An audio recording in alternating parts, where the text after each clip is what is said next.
शब्द है CKD, chronic kidney disease. इसको लेकर के भी लोगों के मन में बहुत भ्रांतियां हैं और अलग अलग CKD का क्या तात्पर्य है ये मैं समझाने की कोशिश करूंगा।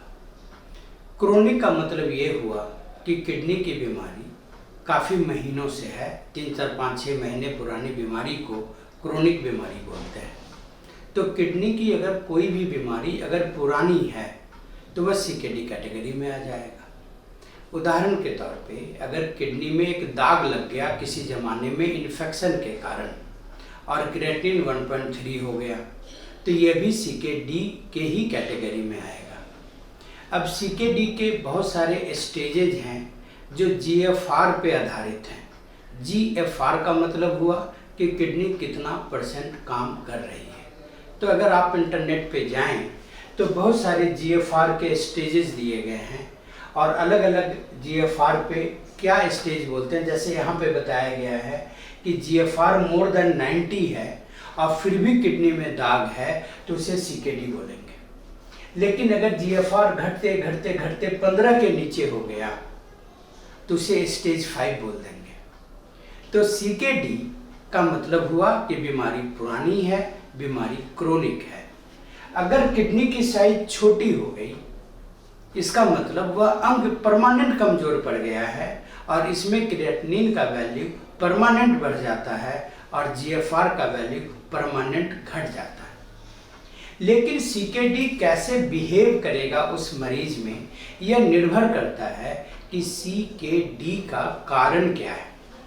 CKD के कुछ कारण जैसे यहाँ पे दिखाए गए हैं।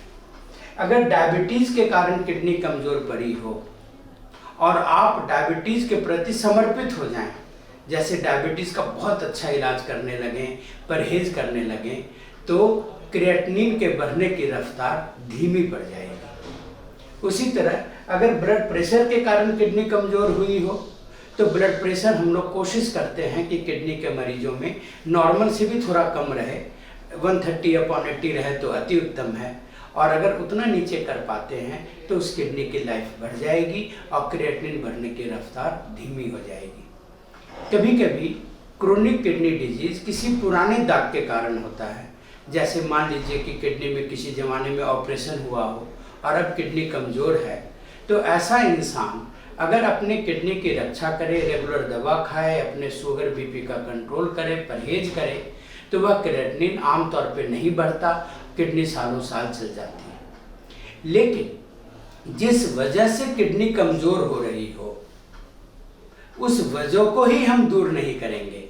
जैसे अगर डायबिटीज़ के कारण किडनी कमज़ोर हो रही हो और हम शुगर पे ही ध्यान नहीं देंगे तो क्रिएटिनिन लगातार बढ़ता चला जाएगा, GFR लगातार घटता चला जाएगा।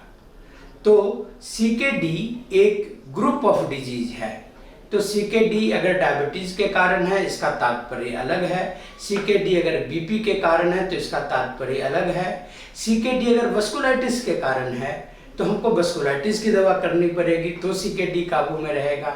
CKD अगर कोई जन्मजात बीमारी के कारण है जैसे पॉलीसिस्टिक किडनी डिजीज तो इसका मायने अलग है।